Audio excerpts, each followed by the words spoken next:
Bonjour YouTube, j'espère que vous allez bien. Aujourd'hui, je fais un petit peu différent qu'à l'habitude sur ma chaîne.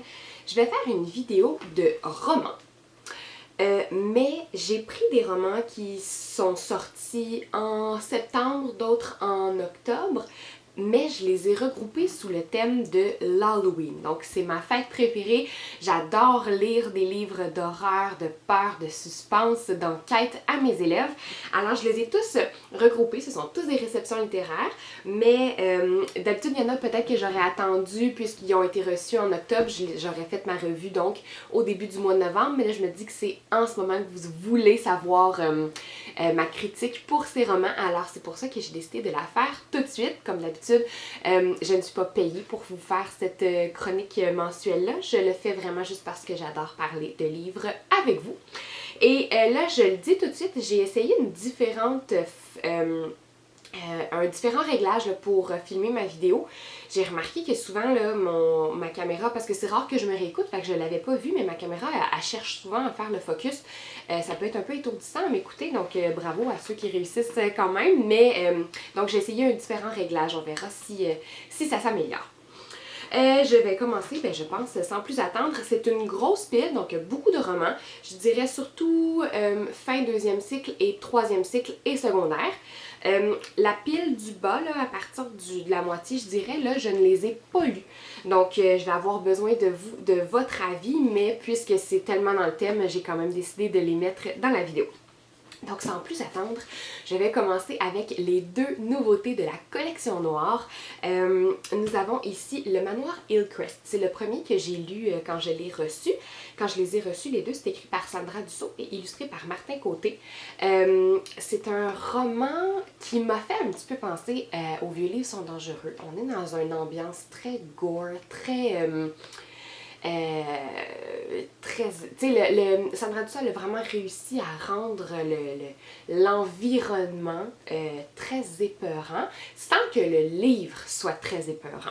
Dans le fond, c'est l'histoire d'une famille, donc un papa, une maman et deux enfants. Les deux enfants, donc, ils vivent dans le manoir Hillcrest et on apprend qu'il y a eu... une genre de catastrophe, on n'en parle pas trop, mais il y a eu une catastrophe en dehors du manoir, donc dans le monde entier, qui fait en sorte que tous les humains se sont transformés en bêtes qui veulent manger à tout prix. Et ce sont donc probablement les seuls survivants sont dans le manoir et les enfants ne peuvent pas sortir. La nuit, on entend donc les humains qui ne sont plus humains là, gratter avec la clôture pour essayer donc de les attraper. Le manoir lui-même a plein de fresques vraiment épeurantes, peinturées au plafond, peinturées sur les murs. La cave, elle est effrayante, elle est sombre, elle est humide. Donc on est vraiment dans un environnement qui fait peur. Et les deux parents n'ont rien d'attachant, ils ne sont pas du tout chaleureux. Au contraire, se réveillent le matin, vont voir les enfants, raconte-moi à quoi tu as rêvé, fais-tu des cauchemars? Si oui, raconte-moi tes cauchemars et je te passe un test de connaissances. Donc là, on est là-dedans, mais comment, qu'est-ce qui se... Tu sais, c'est donc bien bizarre, mais tu sais, la maman, il faut qu'elle continue la scolarité de ses enfants. Donc c'est comme ça qu'on pense que ça se poursuit.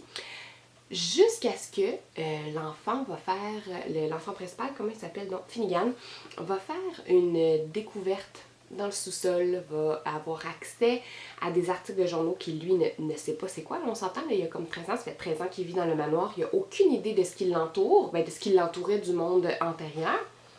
Et il va faire des découvertes qui vont nous en prendre un petit peu plus sur ses parents et sur la catastrophe qu'il y a en dehors du monde du manoir, en fait.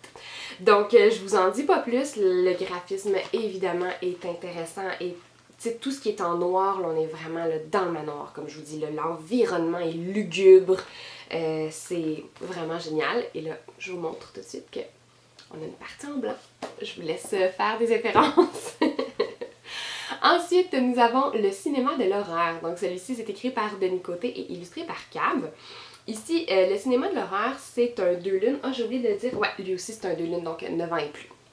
Cinéma de l'horreur, on a un enfant qui découvre, dans le fond, les objets de son grand-père, parce que son grand-père il s'occupait de la projection des films dans l'église, et c'était un passionné des films d'horreur. Et il fait la découverte de cette affiche-là.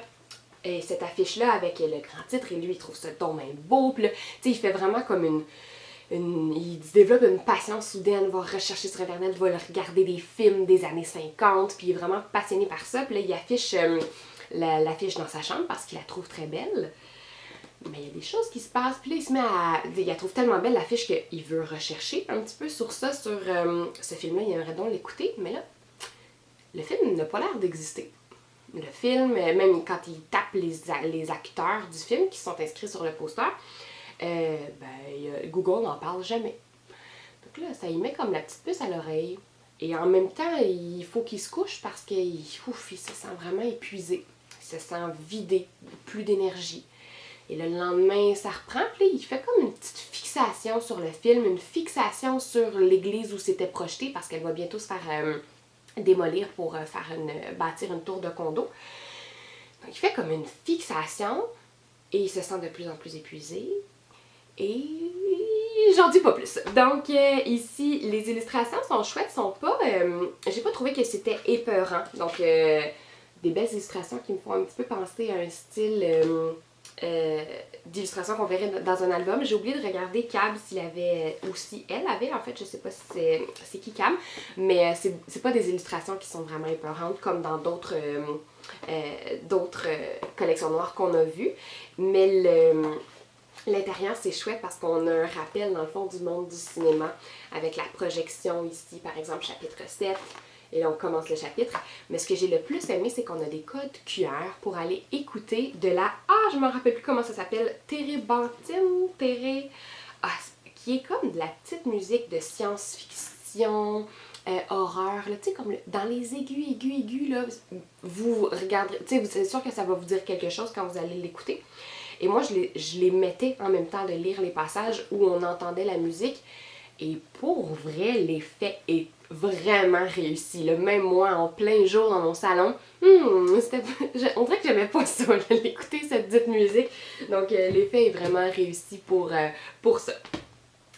On poursuit donc dans la maison d'édition Les Ailés. Et j'ai ici La fièvre du boc-garou. C'est pas un coup de cœur, pas que l'écriture, tu sais, j'ai aimé l'écriture, j'ai aimé, tu sais, on a les débuts de chapitre, je trouve ça le fun, on a une petite illustration comme ça. On est dans le thème de la chasse et dans le fond, l'enfant va se faire, il me semble que c'est égratigné, ou en tout cas va rencontrer un boc et le boc était vraiment malade, vraiment en piteux état. Et quand ils vont comme s'affronter, là, je mets entre guillemets, là, puis il va comme se faire graffiner, il me semble, c'est une graphine. Dans les jours qui suivent, il va se mettre à lentement mais sûrement se transformer donc en boc. On le dit avec le titre, le boc-garou, ça fait référence à un loup-garou. Et évidemment, ça sort avec la pleine lune et tout. Donc, j'ai l'impression que c'était un petit peu du déjà vu, ce genre d'histoire-là. C'était pas nécessairement pour moi un coup de cœur, mais j'avoue que j'ai vraiment aucun livre dans ma classe qui parle de la chasse. C'est rare que j'ai des élèves qui pratiquent la chasse avec leurs parents, mais je me dis, bon, pourquoi ne pas le mettre dans ma bibliothèque de classe pour essayer d'attirer, dans le fond, là, ce public d'enfants qui ont cet intérêt-là. Ok, nous avons maintenant ici les chroniques de Molochville. C'est un recueil de 4 auteurs vraiment de renommée, là, Jocelyn Boisvert, Véronique Drouin, Sandra Dussault et Patrick Isabelle. Vous allez voir que Jocelyn Boisvert revient et Sandra Dussault, on l'a vu au début de la vidéo. C'est extraordinaire parce qu'en fond, on a une ville et on a 4 auteurs qui viennent raconter des légendes, des histoires qui se produisent dans cette dite ville. On a des liens entre les villes, pas entre les villes, pardon, entre les personnages, entre les histoires, mais ce n'est pas du tout pour le primaire. Moi, quand je l'ai reçu, ça dit 14 ans et plus, je me suis dit, des fois, j'ai des élèves, là, j'ai déjà eu des élèves de 6e année qui lisaient du Stephen King, donc, par leurs parents, évidemment, là, mais... je me disais, des fois, tu sais, de l'avoir dans ma bibliothèque personnelle, puis quand j'ai un élève qui a un intérêt vraiment marqué là, pour l'horreur, avec l'accord du parent, je pourrais lui prêter.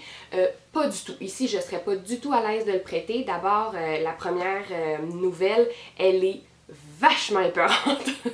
Genre, vraiment, je l'ai lu, une chance que mon chum ne travaillait pas cette nuit-là parce que c'est sûr que j'aurais fait des cauchemars, j'aurais eu peur, j'aurais pas aimé le sentiment qui m'a habité parce qu'on a des genres de... C'est pas des clowns, là, mais ils sont déguisés avec des masques, avec une chienne orange et... non! Et... ils se font observer par la fenêtre et là, ils se font défoncer, il y a des morts, il y a de la torture, il y a... C'est pas dit explicitement, mais probablement des agressions sexuelles dans une pièce. Genre, ça fait vraiment, vraiment peur. Je le lisais dans mon salon, j'ai comme une vraiment longue fenêtre qui longe mon sofa. Puis j'étais donc couchée le long de cette fenêtre-là, puis j'arrêtais pas de regarder dehors. J'étais pas bien. C'est pour vous dire à quel point c'est réussi. Mais c'est juste vraiment pas pour le primaire. J'espère que mon message est clair. Pour le secondaire, allez-y. Je suis pas super à l'aise là, avec le degré de maturité du secondaire, donc je pourrais pas dire si c'était plus pour le premier cycle ou le deuxième cycle. Donc j'ai juste lu la première nouvelle, puis j'ai arrêté pour la vidéo parce que je me disais, j'ai même pas besoin d'en savoir plus.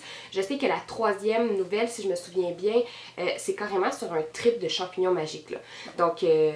pour vous redonner une idée à quel point c'est pas pour le primaire, mais l'idée et le recueil en tant que tel est vraiment épeurant, bien pensé, bien réfléchi, c'est vraiment bien fait. J'ai vraiment adoré, mais c'est juste pas ni pour moi, pour la peureuse que je suis, ni pour mes élèves. Il y a un nouveau frisson qui est sorti, donc de Francesca Tremblay, Le Refuge Sanglant. C'est un thé, donc terreur rouge, c'est dit pour les 12 ans et plus. Je l'ai donc, je me suis dit encore une fois, là, pour mes élèves qui sont bien passionnés, puis avec l'accord des parents, blablabla. Malheureusement, j'ai pas accroché. J'ai trouvé que ça manquait un petit peu de fluidité dans l'écriture, là, comme des fois on a un court paragraphe, là, genre 2 phrases qui dit que l'enfant, ben la jeune fille, elle s'en va dans son cours d'or, elle regarde par la fenêtre, il se passe quelque chose. Prochain paragraphe, là, elle s'en va dans un autre cours. Puis, je trouvais qu'il manquait un petit peu de fluidité donc dans ma lecture. Mais c'est surtout, là, je trouvais que ça manquait de crédibilité. Je vous fais là, en gros un résumé. C'est l'histoire de... ça se passe... chose que j'ai aimée par contre. On est dans un thème sur la Wendigo, donc sur les légendes québécoises. On se trouve près du fjord du Saguenay. Donc j'ai aimé cette ambiance-là. J'ai aimé ce folklore-là qu'on est venu ajouter dans l'histoire. Je trouve que ça, c'était vraiment brillant. Mais dans le fond, il y a des randonneurs qui ont été portés disparus près d'une montagne dans un village. Et c'est comme pas la première fois que ça arrive, il y a plein d'histoires comme ça et tout. Et là, boum, on arrive avec plein de personnages. J'ai trouvé que les personnages étaient difficiles à suivre parce qu'on se les fait comme pas vraiment présenter, ils font juste arriver dans l'histoire. Mais bref, un moment donné, il y a un groupe qui se donne le défi d'aller marcher donc en pleine nuit dans la montagne. Et là, finalement, ils trouvent un des randonneurs qui est comme attaché, qui est apeuré, qui a du sang partout et près de la bouche. Puis là, il dit « il m'a obligé à manger... là, il y a comme, je pense que le corps d'un écureuil. « Il m'a obligé à manger la chair fraîche, vite, aidez-moi, il va revenir. » Et là, eux, apeurés, ils s'en vont. Et là, il y a comme le gardien de la sécurité de la montagne. Puis là, il raconte tout ça. Puis le gardien de sécurité, il fait juste « allez-vous-en, je vais appeler vos parents. Ça suffit les niaiseries et tout. » Mais non, moi, je suis comme « vous le savez qu'il y a des randonneurs qui sont portés disparus. Je comprends que ce sont des enfants, là, des adolescents, mais ils vous disent qu'il y a une grotte dans laquelle il y a un homme qui est attaché et qui est en danger. Puis vous le croyez pas. Vous faites juste envoyer les enfants à la maison. » Tu sais, on dirait que j'étais comme, c'est pas du tout crédible. Là, après, il y a la jeune fille, elle vit beaucoup de choses, puis, ou le garçon, pardon, vit beaucoup de choses, en parle à son père fait juste comme, ok. Hey, en passant, j'aimerais ça aller te reconduire à ton bal. Ok. Puis là, on change de chapitre. Tu sais, je sais pas, il manquait de fluidité, puis il manquait de crédibilité pour moi dans ce roman-là, mais le thème du folklore, je l'ai beaucoup aimé. Ce qui me fait penser, j'ai un autre petit point que j'ai oublié de dire, mais dans le cinéma de l'horreur, il y a une seule chose qui m'a achalée. J'ai aimé par contre que l'enfant vit plein de choses et qu'il se décide d'aller en parler avec ses parents et que ses parents le croient. Donc c'est ça qui m'a fait penser, là, ses parents le croient tout de suite et vont essayer de l'aider à passer au travers de tout ce qu'il vit là, à cause de l'affiche. Donc ça, j'ai aimé ça. On aime ça, là, des adultes qui sont efficaces. Mais la chose qui m'a achalée, c'est qu'ils appellent pas ses parents, papa, maman, ou mon père, ma mère. Ils les appellent par son prénom. Fait que, mettons, Bruno est allé me chercher à l'école, puis on dirait que ça m'énervait. Je le disais, puis j'étais comme, c'est pas Bruno, c'est ton père. Ils ont bien impersonnel, Bruno. Bref. On y va maintenant avec une enquête, cette fois-ci. Donc, c'est de Michael Hutchinson, qui est un autochtone du Manitoba. Et il a écrit ici le disparu de lac au vent, une enquête des rats musqués. C'est pas nouveau, mais je l'ai reçu récemment, mais c'est pas une nouveauté. C'est une enquête qui se situe donc dans une réserve autochtone et j'ai beaucoup aimé comment Michael, je sais pas si on dit Michael ou Michael, j'aurais dû me renseigner avant, je déteste quand je fais ça. Donc, je trouve que ça se situe dans la réserve et on vient parler de façon vraiment brillante de tous les enjeux des Premières Nations, ben pas tous les enjeux, on s'entend, mais de quelques enjeux des Premières Nations, tant environnemental, tant des emplois et tout. Donc, je trouvais que le cadre du récit était vraiment intéressant. L'enquête, c'est simple, c'est un archéologue, dans le fond, qui est porté disparu, puis c'est un blanc, dans le fond, archéologue d'une certaine mine, un projet de mine là, qui veulent faire. En parallèle, il y a aussi leur cousine, donc les enquêtes de rats musqués, c'est 4-5 cousins. Et il y a aussi la cousine plus vieille qui va aller s'attacher à un poteau de la mine pour revendiquer le fait que ça détruit leur environnement, détruit leur terre. Donc voyez-vous, on a vraiment plein de belles références aux enjeux autochtones. Donc pour ça, j'ai vraiment aimé. L'enquête en tant que telle, elle n'est pas révolutionnaire, elle n'est pas si accrocheuse, mais pour le cadre du récit, je l'ai vraiment particulièrement aimé pour ça. Ensuite, on arrive avec Oh My God, gang. Mon coup de cœur de la pile, je pense sincèrement que c'est mon coup de cœur. J'ai tellement aimé ce roman. Ça s'appelle Les 13 sorcières. Je pense que je vous l'avais présenté dans une vidéo il y a vraiment longtemps. C'est un livre que j'avais reçu, genre quand je venais juste d'accoucher. Je l'avais perdu parce qu'il était tombé en arrière de mon sofa. Je l'ai retrouvé maintenant en faisant le ménage. J'avais pas pris le temps de le lire parce que j'étais la broue dans le toupette avec un nouveau-né. Et là, ce mois-ci, j'ai reçu le tome 2. Puis là, je me suis dit, ok Annie, là, c'est le moment de te forcer. Lis le tome 1, tu as entendu plein de belles critiques, comme force-toi. C'est sûr que moi, je n'aime pas du tout les romans fantastiques. Dès qu'on vient décrire là, des personnages merveilleux et tout, j'y crois pas, j'arrive pas à accrocher, j'arrive pas bien à les imaginer dans ma tête. Ben là, ici, c'est un roman qui vient de me faire mentir. Parce que j'ai adoré tout du roman. Les 13 sorcières, dans le fond, ici, c'est Rosie. Elle vit avec sa mère et sa mère, zéro chaleureuse. Zéro, c'est dans le thème, ça aussi. Zéro chaleureuse. Limite, tu sais, elle oublie tout. Elle oublie de manger, elle oublie ses rendez-vous, elle fait juste comme être devant sa fenêtre à la maison, à observer l'océan. Puis c'est Rosie qui doit s'occuper de sa mère. Puis elle oublie même parfois qu'elle a une fille. Chaque fois que sa fille rentre, elle sursaute. Tu sais, elle se fait donner des bisous, mettons, pour sa fille. Bye, bonne journée. Elle sursaute, elle est comme pas à l'aise. Puis fait que tu sais, c'est comme bizarre tout ce qui se passe avec ça. Mais Rosie, elle a une imagination extraordinaire, puis elle adore inventer des histoires. Elle écrit donc plein d'histoires avec sa meilleure amie, jusqu'à ce que dans le fond, dans les premiers chapitres, sa meilleure amie, elle va lui lire une histoire qui est un peu fantastique. Sa meilleure amie, elle est comme, tu sais, c'est bon, mais tu sais, Rosie, on a 12 ans, je pense, 12-13 ans, 11-12-13 ans. Je pense qu'il serait temps qu'on passe à autre chose, t'sais. On vieillit, puis t'es pas tanné un peu de ce genre d'histoire-là? Puis elle y réfléchit la nuit, puis elle est comme, c'est vrai, t'sais, on est rendu plus vieille, puis c'est bien beau, là, t'sais, là, je dis, c'est pas ça, là, pipi caca à crotte, là, c'est pas des histoires comme ça, mais vous comprenez un peu, là, elle réalise qu'il faut qu'elle aille de l'avant, là, puis qu'elle mature un petit peu, donc elle va brûler toutes ces histoires, sauf que ce qu'elle ne sait pas, c'est que son imagination était en fait un don qu'elle avait.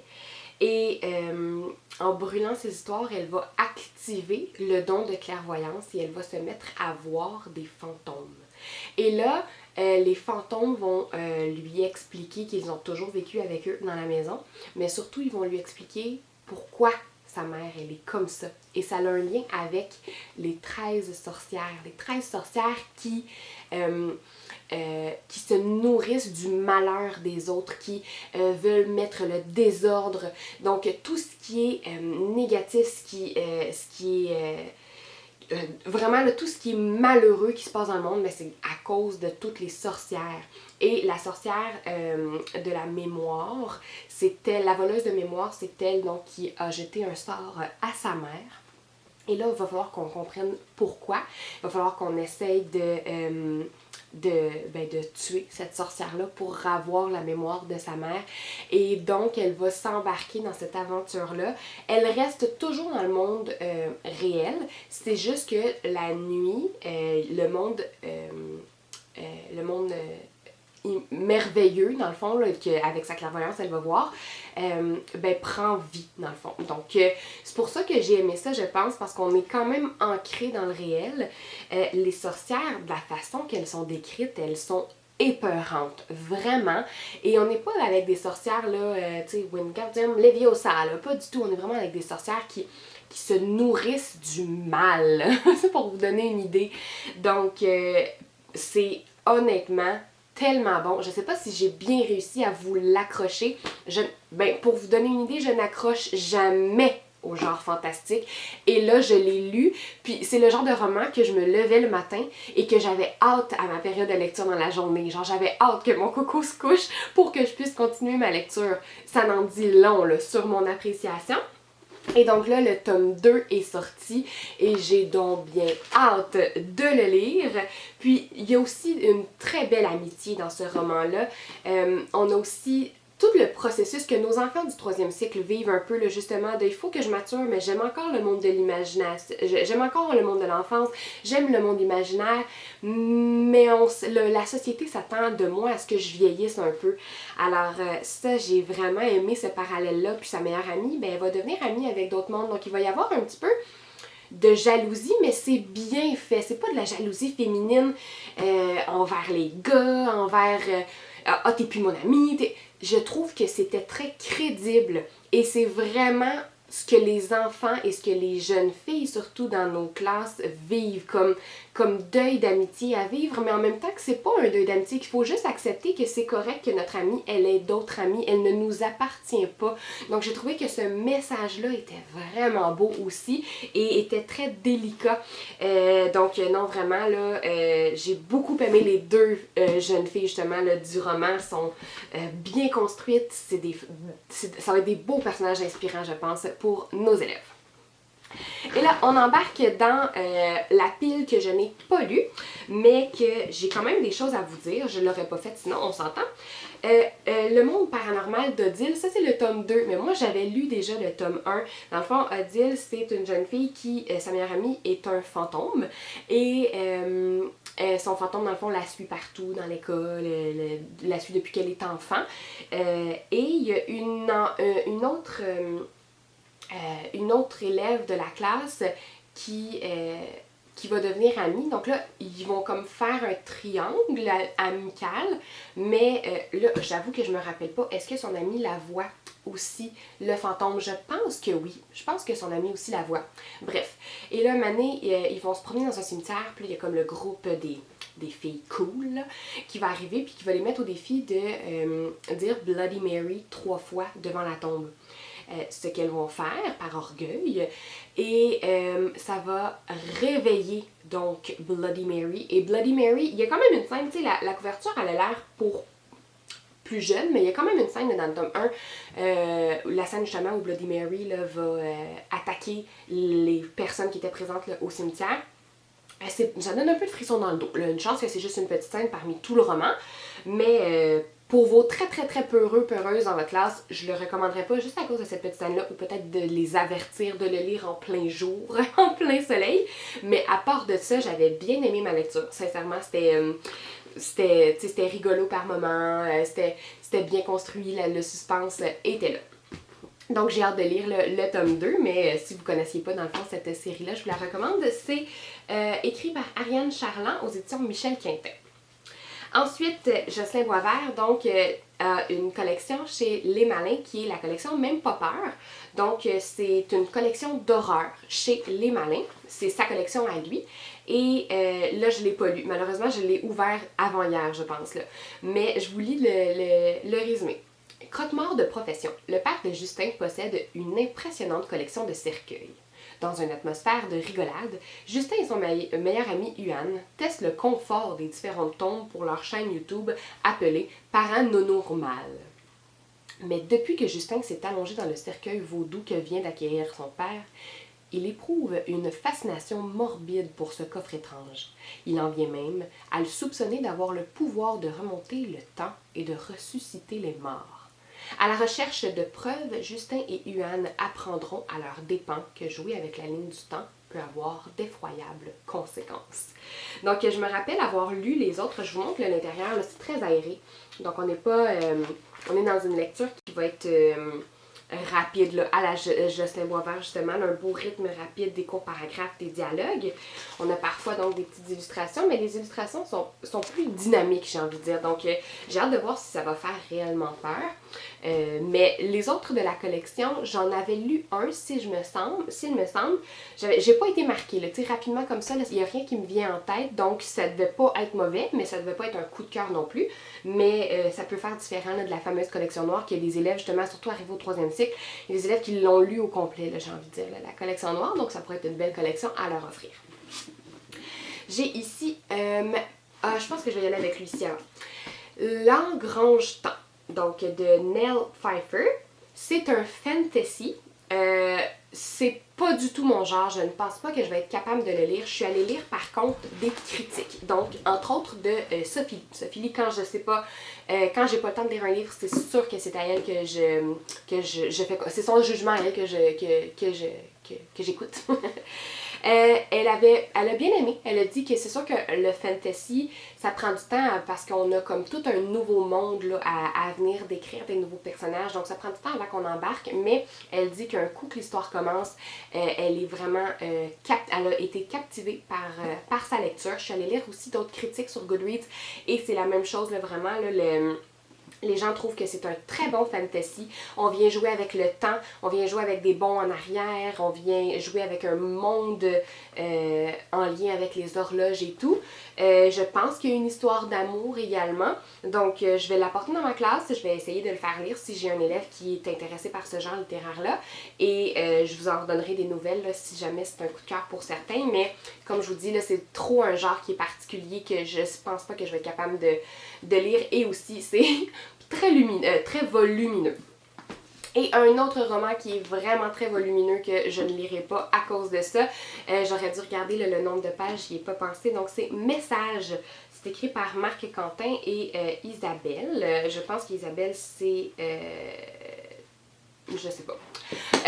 Donc, je pense qu'ils l'ont écrit peut-être conjointement. C'est 2 tomes mis en un, mais c'est une série qui est comme sortie, je pense, en 2010 ou en 2011. Ce qui fait que là, c'est comme une réédition. Pourquoi je vous en parle? C'est parce que les commentaires étaient plutôt bons. Donc, c'est un jeune garçon qui reçoit... jeune garçon ou une jeune fille, je sais plus, qui reçoit des textos qui vont prédire la mort d'un de ses meilleurs amis et qui doit se rendre à un lieu précis. Et à partir de ce moment-là, dans le fond, là, on dit donc, mais dans quel but, qui veut diriger ainsi la vie de Mana? Doit-elle suivre les indications? A-t-elle été choisie par hasard? Beaucoup de questions qui trouveront des réponses parfois tachées de sang. Un thriller fantastique haute intensité. Alors, comme je vous dis, on m'a dit que c'était bon, mais malheureusement, c'est beaucoup trop gros pour moi, pour que je prenne le temps de le lire. Je pense qu'à la grosseur qu'il a, il va décourager aussi plusieurs élèves, du primaire du moins, mais peut-être que du secondaire, là, j'ai des profs qui pourraient me dire qu'est-ce qu'ils en ont pensé, étant donné que c'est pas une nouveauté. Alors, beaucoup de blabla, j'espère que vous avez apprécié cette capsule plus Halloweenesque dans mon décor. J'ai mis des fantômes, des petites feuilles, et on se retrouve dans une prochaine vidéo. Merci de votre écoute!